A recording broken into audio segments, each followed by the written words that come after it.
এ কুড়ি আমারও সারাদিন খালি বসতে বসতে ঝাঁটা মারলে হবি? বন্যার পানি জমিতে নামে গেল কিনা সেটা দেখা লাগবি না? ঝাঁটা থাও, জমি যাও দেখো।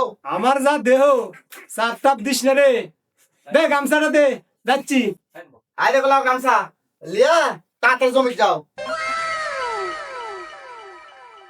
শরীরের যে অবস্থা, চোখ দেখি ঝাপসা, জমি তো চিনার উপায় নাই।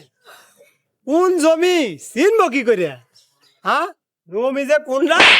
আর যাব না বেগুন তুলিতে ললিতে, আর যাব না বেগুন তুলিতে হাতে নাতে এবার হাবিয়া গা দিনে দুপুরে কেমন লুটুর পুটুর চলিচ্ছে দেখতে পাচ্ছেন কি আপনি? এবার তাই তো রে বা কত এবারা ঘটনা তো সত্যি। এবার চলেন, আপনি মহামুরবি মানুষ, কিছু একটা করেন। দিনে দুপুরে কি নষ্ট করা শুরু তুই? এই আরেক বিয়ে দিয়ে তো দাও। ভাই यहाँ पे क्या हो रहा भाई? নষ্ট করার জায়গা পাও না নাকি? দিনে এ ভাই, আমার একটা কথা শুনো। কোনো কথা চলবে না। এবার শোনো ভাই, মূল বেটাকে তুই আজকে বিয়ে হবে। আমার একটা কথা শুনো ভাই। একটা কথা শুনে যাবে না সব। এ ভাই শুনো শুনো শুনো, যা হবার তো হয়েই গেছে, বিয়ে তো মানুষ দিয়েই দিল। আমার বাড়ির যে জল্লাদ বউ, তুমি সতীনে ভাত খাইতে পারবে নি তো? আমি আরো দুটা স্বামীর ভাত ছেড়ে আইছি, আর তোমার ভাত আমি খাইতে পারবো না? এর একটা কথা কলে চলো।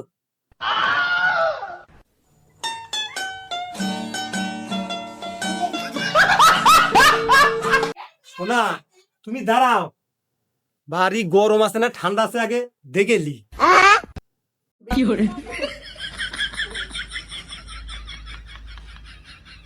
দেখো জমির পানি কি ব্যাপার?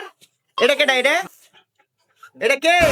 আরে জমি দেখতে যা ঘুরতেই ধাক্কা, মেয়ে উপরে আমি তলে, না করার গ্রামবাসী করলো। তার মানে এটা কি করছো আর কি বোঝাতে চাচ্ছ আমার? আরে আমি তো কিছুই করিনি, করার আগে হাতে তুলে দিল।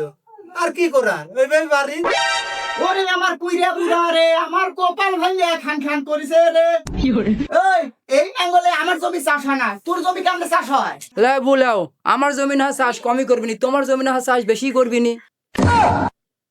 আমার এ কি সর্বনাশ হলো রে? গ্রামের মানুষ কো, সাংবাদিক কো, এ কি সর্বনাশ হইলো রে? আমার কপাল ফুললো রে, আমার এ কি হইলো গো? কে কুন্টি আছেন তাড়াতাড়ি আইসেন গো, আমার এ কি সর্বনাশ হইলো গো। হ্যালো, সাংবাদিকের মুহূর্তে বসেও শান্তি নাই। এই সাংবাদিক করতে গেলে অনেক কিছুই লাগে, তারপরে মুহূর্তে বসেও শান্তি হচ্ছে না। আসছে চাষি এক্ষুনি চলে আসবো, চাষি 2 মিনিটের মধ্যে চলে আসবো। সুপ্রিয় দর্শক, আসসালামু আলাইকুম। ভুলভাল খবর নিয়ে আসছি আপনাদের মাঝে আজকে। তো আজকে এই গ্রামেরই বেল্লাল হোসেন, তো বেল্লাল হোসেনের প্রথম বউ থাকা সত্ত্বেও দ্বিতীয় বিবাহ কিভাবে করলো চলেন দেখে আসি।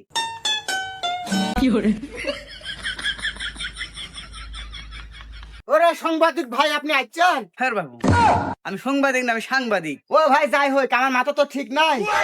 এ বুড়ে কি কাম করেছে দেখেন। আপনি যখন আসছেন কি করবেন করে যান। দাঁড়ান দাঁড়ান, আপনি ব্যস্ত হন না, আপনি বসেন, আমি দেখছি।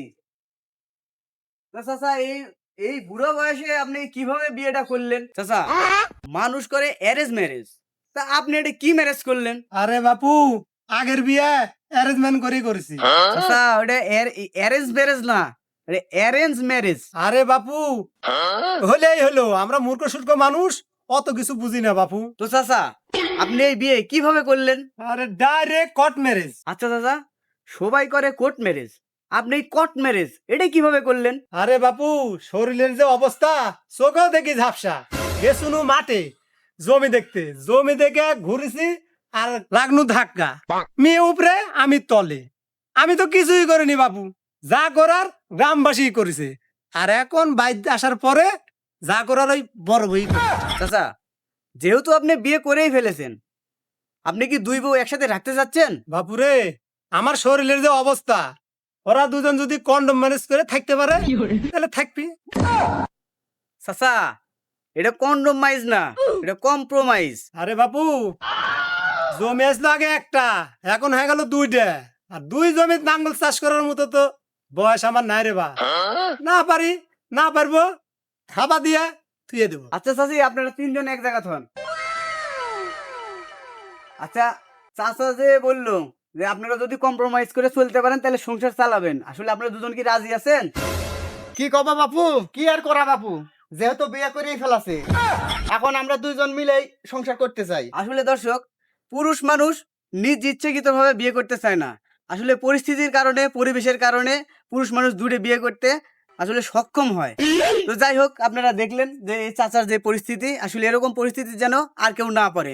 ধন্যবাদ সবাইকে। চলো, যা মান সম্মান গেছে গেছে, সেটা তার ঘুরত পাওয়া যাবে না। চলো।